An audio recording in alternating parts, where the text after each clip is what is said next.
ನೋಡಿ,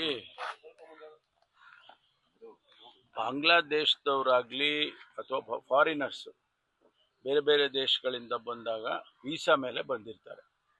ಆ visa expire ಆದರೂ ಇಲ್ಲೇ ಇರ್ತಾರೆ. ಒಂದು ಕಡೆ ಅದನ್ನು ಹುಡುಕ್ಬೇಕು ನಾವು. FRRO ಅಂತ ಇದೆ, ಅವ್ರಿಗೆ ಗೊತ್ತಿರುತ್ತೆ ವೀಸಾ ಇಂಥ ದಿವಸ ಎಕ್ಸ್ಪೈರಿ ಆಗ್ತಾ ಇದೆ ಇವ್ರದ್ದು ಅಂತ.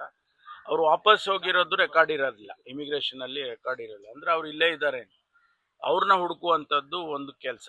ಎರಡನೇದು, ಅಕ್ರಮವಾಗಿ ಬಾಂಗ್ಲಾದೇಶದವರು ಇತ್ತೀಚೆಗೆ ಹೆಚ್ಚು ಜನ ಬಂದಿದ್ದಾರೆ ಅಂತೇಳಿ ಸದನದಲ್ಲೆಲ್ಲ ಬಹಳ ದೊಡ್ಡ ಚರ್ಚೆ ಆಗಿದೆ.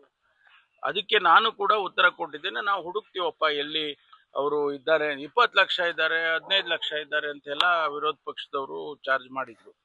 ಅದಕ್ಕೆ ನಾನು ಒಂದು ಆಂದೋಲನ ಮಾಡಿ ಇಡೀ ರಾಜ್ಯದಲ್ಲಿ ಎಲ್ಲ ಡಿಸ್ಟ್ರಿಕ್ಟ್ಗಳಿಗೂ ಸೂಚನೆ ಕೊಟ್ಟು, ಯಾರ್ಯಾರು ಬರೀ ಬಾಂಗ್ಲಾದೇಶದವರು ಅಂತ ಅನ್ನೋದು ಬೇಡಪ್ಪ, ಯಾರ್ಯಾರು ಫಾರಿನರ್ಸು ಅವರ ವೀಸಾ ಎಕ್ಸ್ಪೈರಿ ಆದ್ಮೇಲೂ ಇಲ್ಲಿ ಉಳ್ಕೊಂಡಿದ್ದಾರೆ ಹುಡುಕ್ಬೇಕು ಅಂತ ಹೇಳಿ ಒಂದು ಇನ್ಸ್ಟ್ರಕ್ಷನ್ಸ್ ಅನ್ನ ಕೊಟ್ಟಿದ್ದೇನೆ. ಅದಕ್ಕಾಗಿ ಈಗ ಬೆಂಗಳೂರಿನಲ್ಲಿ ಹೆಚ್ಚಿದ್ದಾರೆ ಅಂತ ಹೇಳಿ ಬೆಂಗಳೂರಿನಲ್ಲಿ ಅನಧಿಕೃತವಾಗಿ ಯಾರಿದ್ದಾರೆ ಅಂತ ಹೇಳಿ ಅದನ್ನು ಹುಡುಕ್ತಾ ಇದ್ದೀವಿ. ಮತ್ತು ಅವರಿಗೆ ID ಕಾರ್ಡ್ ಮಾಡ್ಕೊಂಡಿದ್ದಾರೆ, ಅವರಿಗೆ ಇದೆಲ್ಲ ಕಾರ್ಡ್ಸು ಇವೆಲ್ಲ ಮಾಡ್ಕೊಂಡಿದ್ದಾರೆ, ಐಡೆಂಟಿಟಿ ಕಾರ್ಡ್ಸ್ ಎಲ್ಲ ಅಂತ ಹೇಳಿ ಹೇಳ್ತಿದ್ರು. ಅದನ್ನು ವೆರಿಫೈ ಮಾಡಿ, ಡೂಪ್ಲಿಕೇಟ್ ಯಾವುದಿದೆ ಒರಿಜಿನಲ್ ಯಾವುದಿದೆ ಅದನ್ನೆಲ್ಲ ವೆರಿಫೈ ಮಾಡಿ ಅಂತ ಹೇಳಿ ಹೇಳಿದ್ವಿ. ಅದು ಮಾಡ್ತಾ ಇದ್ದಾರೆ.